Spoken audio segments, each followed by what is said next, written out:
Game Beard.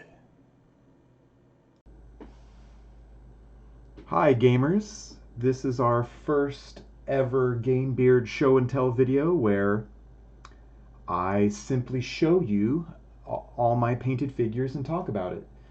Why? Because it's an easy video to make, but number two, you may want to see the progress of what we're working on at Game Beard, and also specifically for this video, I'm going to talk about and show you some models that I had been working on in previous basic tutorial videos, and so you can kind of see how they ended up, how they finished. So here's one model. This is a heavy weapons team for Dust, mercenaries, and I wasn't really demonstrating with this piece, but I did show it a little bit, and so we can just kind of look to see how I finished it up. And I really like this model. I don't have a full mercenaries army, but you can add them.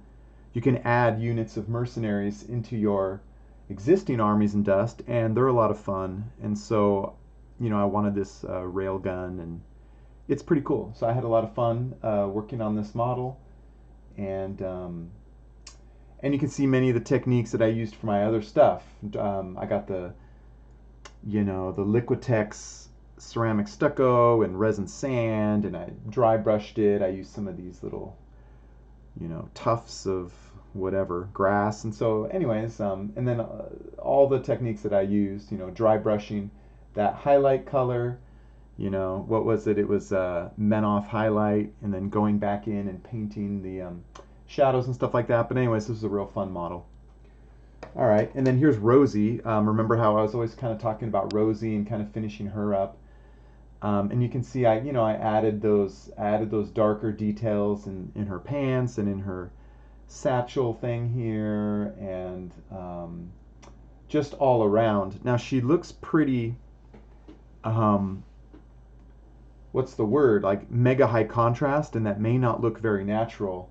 But remember, this is a pretty small miniature. Like, it looks huge on the screen, but it's really like tiny. And I had a hard time getting in to all the details for those things. So, you can see that I have some kind of extreme highlights. Like I got a little highlight on her, underneath her belly button there, and all this stuff is pretty contrasty.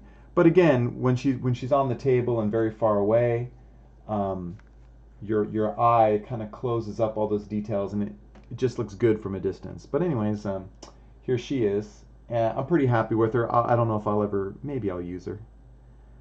Mechanics are cool, and she has a bazooka, so I haven't used her yet in a game, so I wouldn't know how good or bad she is, but she looks pretty cool. The problem is, the funny thing is she's tiny compared to other females. So right? So look at her head. That kind of sucks. So alone by herself, she's great. But when you put her next to, it almost looks like the scale is a little bigger on these other women figures. That her head looks a little too small, stuff like that. But anyways, by herself, she looks great. They have resin versions, like different poses and stuff, and she looks a lot better. I just haven't gotten my hands on any of those models yet. Okay, so now let's talk about Cthulhu Death May Die. So remember, I was kind of working on all those models, and so now they're finished enough. I'm pretty happy with them. And the thing about Cthulhu Death May Die, it's a great game, but I may only use these models a few times, and then I put them away. So I do like to paint them because they're so cool. Oh, look. I probably could have put another coat on this base. I just noticed that. How funny. It's the scrutiny and the bright light, right? But anyways, here, I don't know if you remember, but I talked about how sometimes you get some of that highlight paint, you just kind of paint it, especially on ribbing like this, and you can just get a ton of highlights really fast. That's kind of what I did. I was like, and I look for opportunities like that because they're kind of fun, and it matches. Well, it's a style I like. Some people may not like it. It may feel artificial, but I really like it. Anyways, this guy looks pretty good. He looks like a big Tyrannid, which is kind of funny. And I've painted my Tyranids in a similar color But it just so happens that he is this color according to the reference cards for the game. So, but anyways, he looks pretty cool. All right. Here's a weird one. I don't know if I ever showed you this, but he's part of that pack. He's part of the Cthulhu Death May Die pack. He's kind of a weird monster. So I painted him.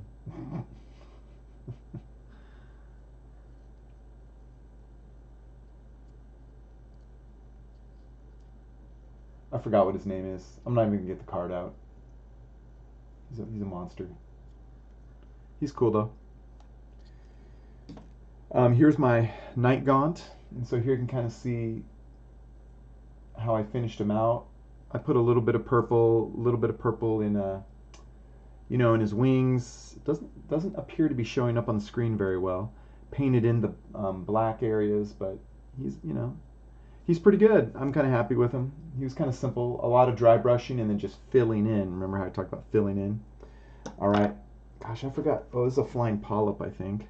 So this guy's kind of funky, but he's got those bright eyes. I believe I probably mentioned him when I was talking about jeweling, or his eyes are pretty much jewels. And I did a lot of washing in here. Oh, I think I talked about him in dry brushing and stuff. So, but anyways, there he is. He's got a lot of different colors. He's kind of fun. He's interesting design. I really like the Cthulhu Death May Die figures. They're great. I'm curious if they're the same or similar guys that do the Dust, because the Dust Cthulhu models are great too. Like, they're my favorite. Like Cthulhu, the Dust Cthulhu, and then also these, come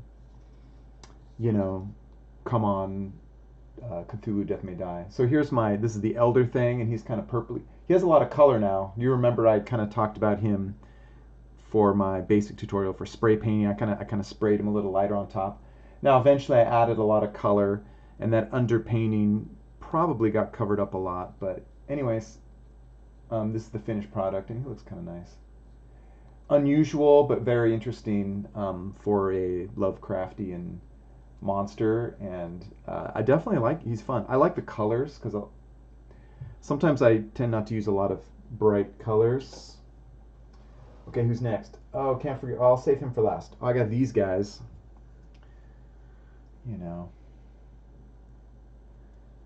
Remember these guys? Remember I didn't spray underneath them? You can't even tell anymore. It's just part of the process. Like, I think it was under his chin. But yeah, eventually he got painted, right? So that's why I wasn't super stressed about, making sure that primer was perfect. But here he is. This guy was very shiny, and I had to matte spray him. And I tried to use, oh boy, what's the brand I use? It's Rust-Oleum. I had a Rust-Oleum clear matte, and it was terrible. Like, it was not matte. Like, I sprayed it, and it looked the same. It was still shiny. And I'm like, what? It was bizarre. So don't buy Rust-Oleum clear matte. It's like either satin or glossy, so don't get that. I ended up I had an old, I don't know if it was Army Painter, but it was an old matte that I've had for like probably 15 or 20 years, and that worked pretty good. So anyways, Rust-Oleum matte clear, no, don't get it. Unless you want a clear satin finish or a clear gloss finish, which was what it kind of gave me, then it's fine. I'll give it to the wife and kids for hobby projects that they need to do. Oh man, remember this guy? I remember how he was all bright and red, and oh man, did this guy need to get finished. So anyways, again, I dry brushed him. I used that that Menoth highlight, went back in, and I filled in. I painted these little darker areas, and same on, I guess it's the shell, but this was all, remember, it was just like a solid red. Dry brushed it, went back in, painted in some darks, and pretty happy with this guy. He's kind of a funky model, but interesting, right? So there he is. A nice thing is he's red too, so he's a nice different color. Yep, okay. Let's see. Oh, this weird thing. I don't think I ever showed you this, but he's just a weird worm dude. I don't know. You know, I thought this guy was going to be easy, and I kind of struggled with him. I was trying to paint all these little. I dry brushed him, added some darks, tried to get in these cracks, tried to add these highlights, and finally, I mean, I guess I'm good with it. Little highlights along, you know, the edge here, but I don't know. I thought he was going to be a lot easier. Tried to put some gloss in there. I don't know if you can see it on screen. Gloss in the mouth, gloss back here. Doesn't appear to be showing up very well, but it's a little bit of gloss. Anyways, there he is. Okay. Finally, we got this guy. So this was the main guy that I was talking about finishing up, and so now he's done. I applied some gloss on his tentacles and added some highlights, so those little white highlights all over. So he's pretty done, and I'm pretty happy with him. I put a lot of work in his arm and his hand because they're so prominent. They look pretty, you know, important, but your eye catches it. You know, you want to put the detail where your eye is looking. So usually it's the face and the upper part. But then these arms are so prominent and interesting that I had to, you know, put some extra work in there, and I like it. Looks good. Here's the back.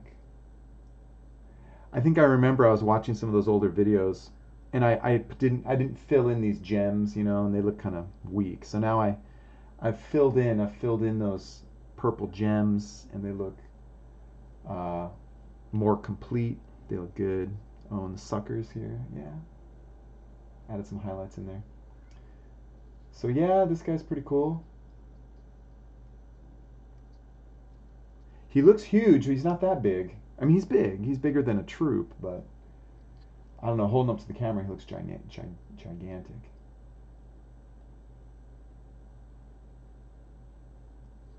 But it's a real fun game. If you haven't played Cthulhu Death May Die, it's fun.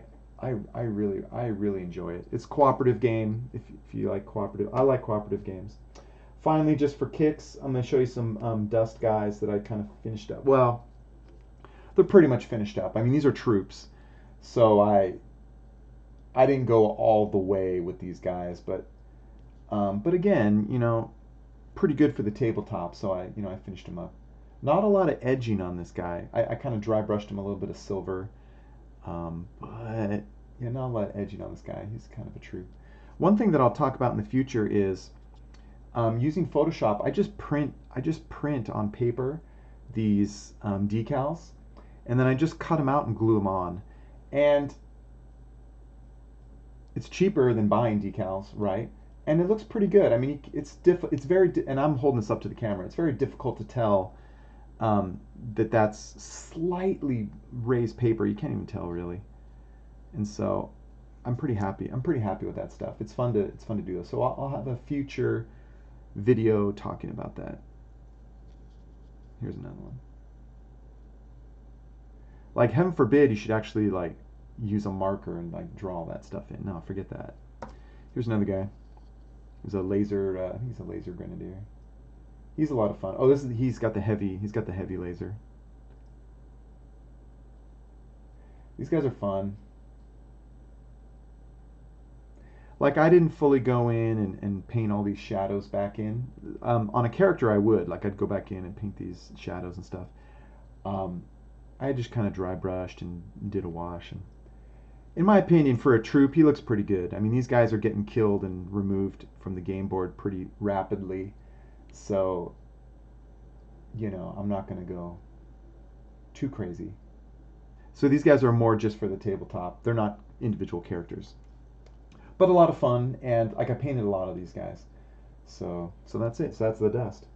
So that's our first show and tell. We'll do this again because I got a million models, and like I said, it's a nice, easy video to show. I'll show you more dust stuff. I got like big Cthulhu mythos. I've got BattleTech, a lot of BattleTech. BattleTech's happening soon, and I'll show you all my BattleTech stuff. And then we'll have more basic tutorial videos talking about decals and I don't know, other tricks and stuff like that. So stuff I can think of, cleaning your brushes, all that stuff. So But hopefully you're up to speed and having fun painting your models. So that's it for this video, and I'll talk to you guys soon. Bye.